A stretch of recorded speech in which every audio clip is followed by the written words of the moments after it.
नमस्कार, आप देख रहे हैं वाईफाई भारत और अब आपको ले चलते हैं पिहोवा रैली स्थल पर, जहां पर देश के मुख्यमंत्री नायब सिंह सैनी बीजेपी पार्टी प्रत्याशी नवीन जिंदल के समर्थन में पिहोवा विधानसभा क्षेत्र की जनता को विजय संकल्प रैली के माध्यम से संबोधित करेंगे। हमारे बहुत ही सम्मानित लुबाना समाज की ओर से सुखचैन सिंह जी सरपंच, सरदार रणजीत सिंह जी, सरदार लखविंदर सिंह जी सरपंच गलेडवा, वो भी आकर के माननीय मुख्यमंत्री जी का और हमारे लोकप्रिय प्रत्याशी नवीन जिंदल जी का स्वागत कर रहे हैं।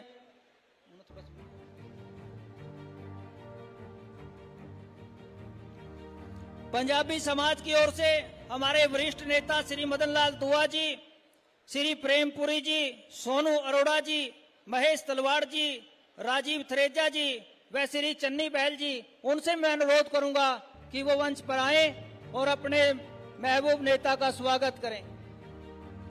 अनुरोध करूंगा हमारे नगर पालिका के चेयरमैन आशीष चक्करपाणी जी और पूरे ब्राह्मण समाज की ओर से हमारे लोकप्रिय मुख्यमंत्री और हमारे लोकप्रिय सांसद प्रत्याशी श्री नवीन जिंदल जी का आप आगे आकर के स्वागत करें। श्री आशीष चक्करपाणी जी। एक नवी सरकार 25 तारीख ਨੂੰ ਚੁਣਨ ਜਾ ਰਹੇ ਹੋ। ਇੱਕ ਬੰਨੇ ਪੂਰੇ ਵਰਲਡ ਦਾ ਮਹਾਨ ਨੇਤਾ ਸ਼੍ਰੀ ਨਰਿੰਦਰ ਮੋਦੀ जी, मीडिया छाया सभी को राम राम, वाहिगुरु जी का खालसा, वाहिगुरु जी की फतेह। वैसे आज ज्यादा बोलने का मन नहीं है, क्योंकि नवीन जी और मुख्यमंत्री जी के आगे भी प्रोग्राम है। ये रैली बहुत दिनों से हम इनसे डिमांड कर रहे थे कि हमें पेमा के अंदर एक रैली दी जाए। मैं धन्यवाद करूंगा मुख्यमंत्री जी का, जिन्होंने हमें ये रैली दी। हरियाणा के लोकप्रिय एवं यशस्वी मुख्यमंत्री नायब सिंह सैनी जी, उनकी सरकार में मंत्री मेरे बड़े भाई सुभाष सुधा जी, यहाँ से बहुत ही लोकप्रिय विधायक मेरे छोटे भाई पूर्व मंत्री रहे, जिन्होंने हमारे देश का नाम पूरे विश्व में रोशन किया, और हमारे माननीय मुख्यमंत्री नायब सैनी जी का, जिन्होंने मुझे इस लायक समझा और आप लोगों की सेवा के लिए मुझे ये मौका दिया। भारत माता के, भारत माता के। बहुत ही सम्मान के योग हमारे इस कुरुक्षेत्र लोकसभा के लोकप्रिय प्रत्याशी, जिनको आदरणीय नरेंद्र मोदी जी ने कमल का फूल हाथ में देकर के पेहवा की सरदारी के बीच में आशीर्वाद लेने के लिए भेजा है, ऐसे हमारे लोकप्रिय प्रत्याशी नवीन जिंदल जी हरियाणा सरकार में राज्य मंत्री सुभाष सुधा जी, हमारे पेहवा के लोकप्रिय विधायक, हरियाणा सरकार के पूर्व मंत्री आदरणीय सरदार संदीप सिंह जी, पूर्व में राज्यसभा के सांसद आदरणीय जनरल डीपी वत्स जी, जिला के हमारे अध्यक्ष रवि बतान जी, राजेंद्र बाखली जी, भारत भूषण भारती जी, सतीश सैनी जी, मंच पर विराजमान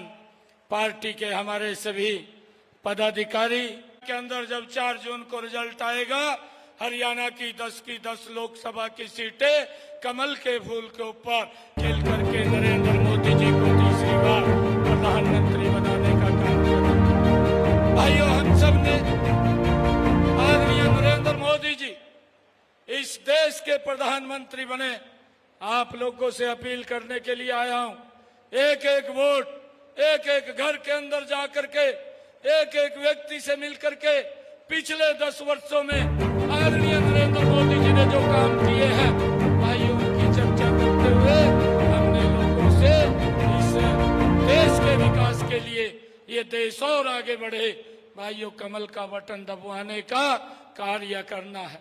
भाइयों जब हम देखते हैं पिछले 10 वर्षों का कार्य और कांग्रेस का, इस घमंडिया गठबंधन का पिछले 55-60 सालों का कार्य, भाइयों जमीन आसमान का अंतर नजर आ रहा है। भाइयों जो घमंडिया गठबंधन के लोग हैं आज उनके पास बोलने के लिए कुछ नहीं है।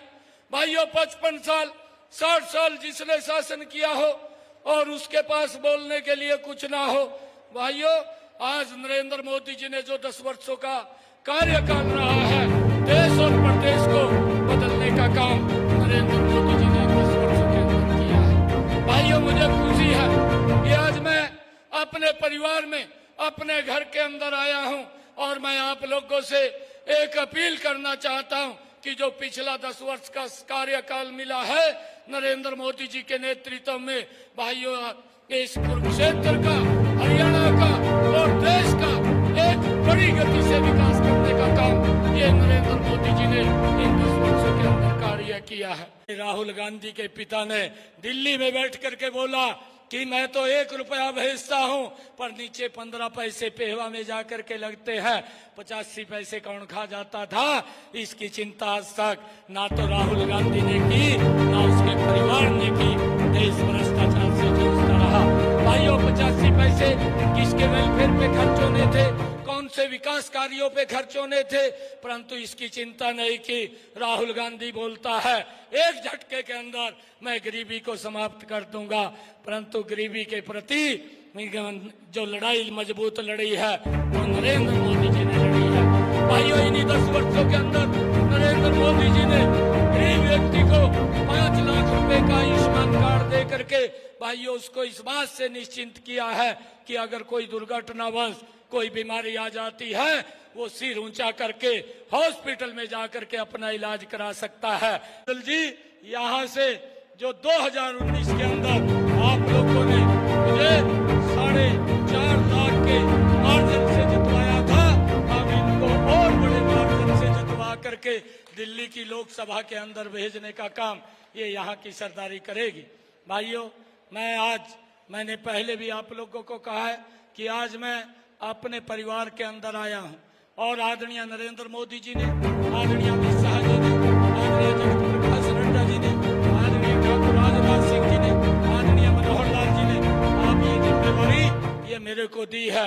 मैं आप लोगों को विश्वास दिलाता हूं कि आदरणीय नरेंद्र मोदी जी के नेतृत्व में जिस गति से हरियाणा आगे बढ़ रहा था उसी गति से और गति से भाइयों हरियाणा का विकास करने का समान रूप से अब ये जिम्मेवारी हमारी है। मैं आप लोगों से आज ये आशीर्वाद लेने के लिए आया हूँ कि आप लोग आशीर्वाद दीजिए कि जिससे हम इसको और गति से काम को आगे बढ़ा सकें। और भाइयों एक और मैं आप लोगों के बीच में बात कहता हूँ, आप लोग कभी भी मेरे को आकर के मिल सकते हैं, कभी भी आकर के बात कर सकते हैं। हमारे संदीप सिंह जी, हमारे पार्टी के तमाम कार्यकर्ता यहाँ पर है, आप इनसे मिलिए।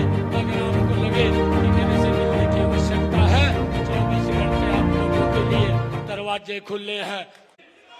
नरेंद्र मोदी अब की बार बहुत बहुत धन्यवाद आप सबका। अब बड़ी माला के साथ हमारे सभी युवा साथी, हमारे लोकप्रिय मुख्यमंत्री नायब सैनी जी का और हमारे लोकप्रिय प्रत्याशी रविंद्र जिंदल जी का और सभी शीर्ष नेतृत्व का बड़ी फूलमाला के साथ स्वागत कर रहे हैं।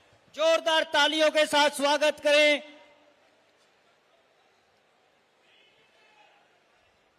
और इसी चैनल को सब्सक्राइब शेयर जरूर करें।